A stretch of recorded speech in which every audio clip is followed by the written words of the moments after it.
दिनै जिहेतु जोंनि बर' हारिनि गेजेराव मोनसे गोथार सान होनना बुंनांगोन। दिनै जिहेतु 14 जुलाइ 1986 मायथाइनि दिनैनि अक्ट'आवनो सिगाङाव आथोब अल आसाम ट्राइबेल उइमेन वेलफेयार फेडारेसन खौ दानाय जादोंमोन आरो बेखौनो उनाव आइजो अनसाय आफाद हिसाबै दानाय जादों आबोफ हिसाबै। बिनि जोनोम सान, बे जोनोम साननि थाखाय नोंथांमोननि गासैबो निउस चेनेलनि दारै आङो साफ्रोमबो बर' आइजोनिसिम आरो रायजो राजानिसिम खौसेथि बर' सुबुं आफादनिफ्राय बिथांमोननिसिम गाहाम हामलायनायखौ बावहरग्रोनाय जाबाय। आरो धेमाजि जिल्ला दुलाराय बर' आइजो अनसाय आफादनिसिम दिनै आंखौ आलासि महरै लिंहरनानै फंनैसो बिबुंथि लाखिनो खाबु होनायनि थाखाय बिथांमोननिसिमबो आङो साबायखरखौ बावहरबाय।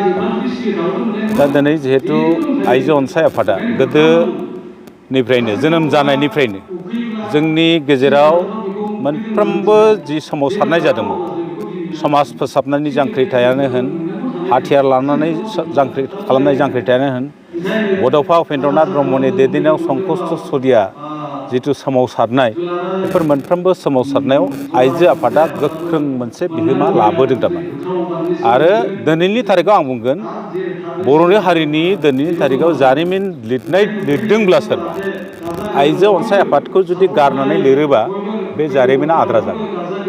मानो होनना बुङोबा आइजो आफादा बै आन्दलन समाव जों नुबोदों पुलिसनि हेंथायै गसंथेनाय, सोरखौबा हमना लाबा पुलिसनिफ्राय साबख'ना लाखिनाय, मोनफ्रोमबो आन्दलनफ्राव आवगायग्रोनाय आइजोफ्रा ओरैनिफ्राय ओरै रादाब होनाय, बे आइजो आफादा गोदोनिफ्राय बे खामानिफोरखौ मावबोबाय थादों। बेनिखायनो बिथांमोननिसिम आंनि गोसो गोरबोनिफ्राय साबायखर थागोन।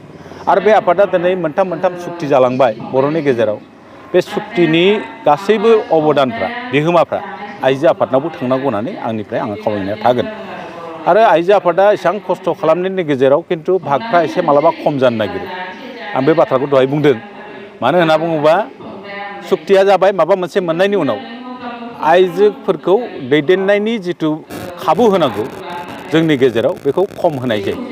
बेखौ नांगौ बादियै आइजोफोरनोबो मोनसे रिजार्भेसन होनांगौ होननानै जोंनिफ्राय खौसेथि बर' सुबुं आफादनिफ्राय खावलायनाया थागोन थारमाने। आरो बिथांमोनाबो मानो होनना बुङोबा आइजोफोरनि सांग्रांथिनि सायाव गोबां खामानि मावनो गोनां थायो।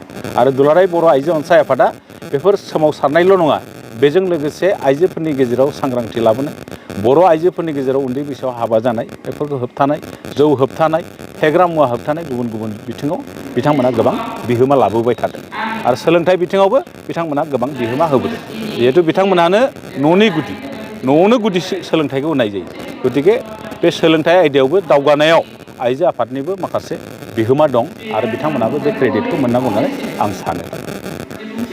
नैबे समाव आफाद मोनसेया सृष्टि जानायनि उनाव मालाबा गोख्रों जागोन, मालाबा लोरबां जागोन, बे साभाबिक। मालाबा इसुआ जुदि माखासे समयसाफ्रा जुदि खर' दैखांद्रायोब्ला बेखौ दबथायनो थाखाय, बेनि हेंथायै गसंनो थाखाय जेब्लानाखि आन्दलनफोर कार्ज'सुचि लागोन अब्लाना अट'मेटिक गोख्रों जागोन। आरो दिनै बबेबा आनसलिकआव निष्क्रिय जादों, बे साभाबिक। खिन्थु माब्लाबा गोख्रों जाफिनगोन थारमाने। आफादफ्रा मालाबा मोनसे आफाद दानायनि उनाव बे आफादा थैना थाङा। मालाबा एसे निष्क्रिय जाना थागोन, मालाबा एकदमबारे फुरा गोजौ गाखोना खामानि मावगोन। आरो मालाबा हयथ' फ्रन्ट लाइनाव थाना खामानि मावगोन, नङाबा एसे उनाव थाना मालाबा खामानि मावगोन। गतिके मोनसे आफादखौ जोनोम होनायनि उनाव बे आफादा जोबनाया सहस नङा थारमाने। बे आइजो आफादा जिहेतु बर' आइजोफोरनि आइजो सांग्रांथि लाबोनाय, रांखान्थि बिथिं, राजखान्थि बिथिं, गुबुन बिथिङाव जिहेतु सांग्रांथि लाबोनायनि थाखाय खामानि मावबाय थादों, बे सोलिगासिनो दं आरो मावबाय थागोन। आरो बर' हारिया जेसेदिन थागोन बे आइजो आफादा थागोन। मानो होनना बुङोबा आइजोफोरनि गेजेराव बिथांमोनहा गोबां खामानि मावनो दाबो दंबावो, जोबना थाङाखै खामानि मावनाय। गतिके बे आफादखौ जोंनि माहारिनि गेजेराव नांगौ होननानै आंनिफ्राय खावलायनाय थाबाय।